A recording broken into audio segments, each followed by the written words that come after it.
আজ আমি প্রশ্ন তুলতে বাধ্য হচ্ছি, এই দেশ কি এখনো সংবিধানে চলে নাকি চলে কিছু দুষ্ট মগজের খেয়ালে? কারণ আজ ইলেকশন কমিশন এমন আচরণ করছে যেন তারাই আদালত, তারাই সরকার, তারাই সব, আর সাধারণ মানুষ তারাই নাকি শুধু সন্দেহভাজন।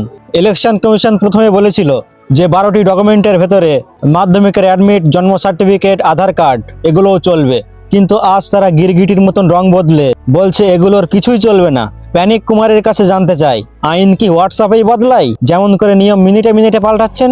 আজ ফর্ম রিভেরিফিকেশনের নামে প্রতি বুথে বুথে 300-400 করে ফেরত আসছে। কারণ কি দেখাচ্ছে? Digital discrepancy.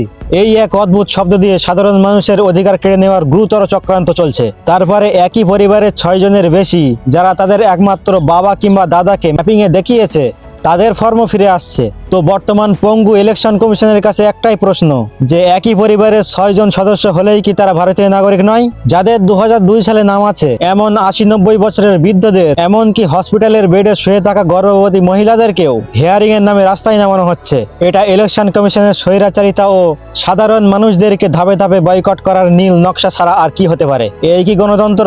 এই কি মানবিকতা? ইলেকশন কমিশনার জ্ঞানেশ কুমার নিজের মুখে বলেছিল, যাদের বাপ দাদা কিংবা আত্মীয়দের নাম 2002 সালের ভোটার লিস্টে থাকবে তাদের কোনো এক্সট্রা ডকুমেন্ট দেখানো লাগবে না।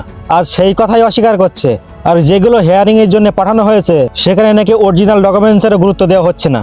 আমরা স্পষ্ট বুঝে গেছি ইলেকশন কমিশন আজ স্বাধীন নয়। না হলে আজ রক্তে মাংসে গড়া সেই মানুষের পরিচয়পত্র আজ যান্ত্রিক এআই ঠিক করতো না। যে মানুষগুলো এই মাটির জন্য জীবন দিল তাদের বাপদাদাদের নথি আজ মূল্যহীন। পরিষ্কার বোঝা যাচ্ছে দিল্লির প্রভুদের সন্তুষ্ট করতে বাংলার ভোটার লিস্ট নিয়ে ছিনিমিনি খেলা শুরু করে দিয়েছে। বিজেপির পা ধোয়া জল খেয়ে আজ ইলেকশন কমিশন বাংলার মানুষদেরকে ভিটেমাটি ছাড়া করার ষড়যন্ত্রে নেমেছে। মাননীয় প্যানিক কুমার, বিহারের মতো এখানেও ভোট লুট করার স্বপ্ন দেখবেন না। কমপ্লিট ভোটার লিস্ট ছাড়া একজন যোগ্য নাগরিকও বাদ থাকা অবস্থায় বাংলায় কোনো ভোট হতে দেব না আমরা প্রত্যেকে নিজের জায়গা থেকে প্রতিবাদ করব, রাস্তায়, মঞ্চে, ক্যামেরায়, সব জায়গায়। মনে রাখবেন, আজ যদি আমরা চুপ থাকি কাল আমাদের নাগরিকত্বই প্রশ্নের মুখে পড়বে। এটা কোনো দলের লড়াই নয়, এটা গণতন্ত্র বনাম স্বৈরাচারের লড়াই। আরো একটা কথা মনে রাখবেন, ভোট আমাদের অধিকার, কারো দয়া নয়। আশা করি ভিডিওটি শেয়ার করবেন।